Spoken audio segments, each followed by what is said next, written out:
नमस्कार, मी गीतांजली थोरात. आज आपण एका अशा विषयावर चर्चा करणार आहोत जो विषय सतत सोशल मीडियावर चर्चेत असतो. तो म्हणजे अध्यात्म. अध्यात्म याविषयी अनेकांचे मतांतरे आहेत. याविषयी चर्चा करण्यासाठी आपल्या कार्यक्रमात आज सहभागी होत आहे एक असे व्यक्तिमत्व ज्यांनी वयाच्या अवघ्या 16व्या वर्षापासून ग्रंथरूपी अभंग लिहिण्यास सुरुवात केली. चला तर मग जाणून घेऊया अध्यात्माविषयी श्री चारुदत्त महेशराव थोरात यांच्याकडून.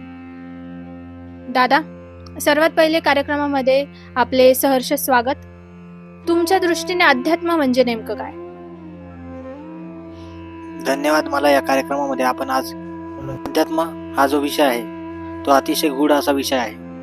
धर्म, मन आणि आत्मा यांचा संगम म्हणजे अध्यात्म होय. अध्यात्माची जी व्याख्या आहे ती अनेक शास्त्रानुसार वेगवेगळ्या प्रकारे आपल्याला दिसून येते, परंतु अध्यात्म हे एक असे सखोल तत्वज्ञान आहे जे आपण जाणून घेतले तर निश्चितपणे त्यातून आपल्याला मूळ मर्म हे साध्य होऊ शकते. अध्यात्म म्हणजे काय, अध्यात्माची व्याख्या आपण कशा पद्धतीने करू शकतो, किंवा अध्यात्माचे गूढ मर्म म्हणजे काय, हे मर्म जाणून घेत असताना आपल्याला तत्वज्ञानाची व्याख्या त्यामधून करता येणे गरजेचे आहे. अध्यात्म म्हणजे तत्वज्ञान, कर्मकांड रहित, रूढी परंपरा रहित अशी एक व्याख्या आहे की ज्यामधून माणसाला खऱ्या अर्थाने मानव मुक्तीचे संकल्पना समजू शकते, मानव मुक्तीचा इतिहास समजू शकतो, मानव मुक्तीचं तत्वज्ञान आपल्याला त्याच्यामधून समजू शकते. अशी व्याख्या म्हणजे अध्यात्म होय असे मला वाटते. म्हणजे सत्यशोधक संत, वारकरी संत परंपरा ही अध्यात्म याविषयी सातत्याने अभ्यास करणारी आहे. आणि त्यामुळे आपल्याला असं वाटतं की आपण जर अध्यात्माचा नीट अनुग्रह केला, अध्यात्माविषयी आपण जर नीट जाणून घेतलं तर निश्चितपणे आपल्याला एक खऱ्या अर्थाने योगिक प्रेरणा मिळू शकते असे मला वाटते.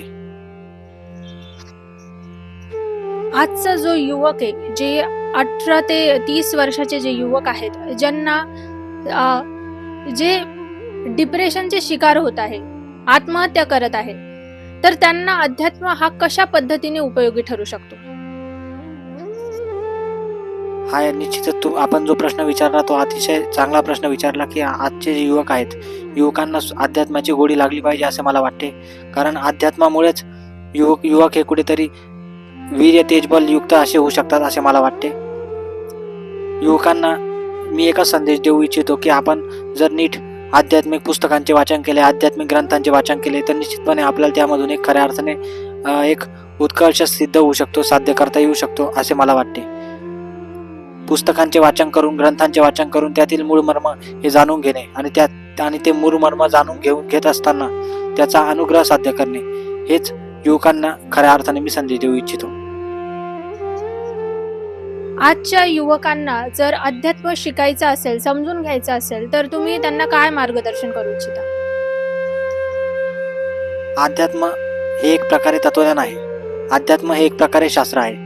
मी पुन्हा एकदा इथे स्पष्ट करू इच्छितो की अध्यात्म म्हणजे कर्मकांड नव्हे, अध्यात्म म्हणजे रूढी परंपरा नव्हे, तर अध्यात्म म्हणजे मानव मुक्तीचे असे एक तत्वज्ञान आहे की ज्यातून माणसाला खऱ्या अर्थाने माणूस कसा घडवायचा किंवा माणूस कसा घडू शकतो याबद्दल त्यामधून माहिती सांगितलेली आहे.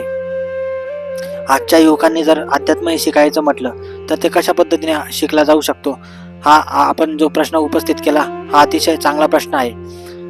ध्यान मार्गातून, ज्ञान मार्गातून, योग मार्गातून, तत्व मार्गातून आजचा युवक हा कुठेतरी अध्यात्म शिकू शकतो असे मला वाटते.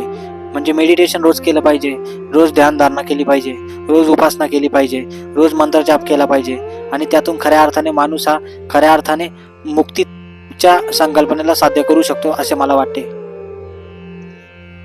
दादा, आज या कार्यक्रमाबद्दल आपण सहभागी झाला त्याबद्दल धन्यवाद. जर तुम्हाला हा व्हिडिओ आवडला असेल तर नक्कीच लाईक करा, शेअर करा, सबस्क्राईब करा.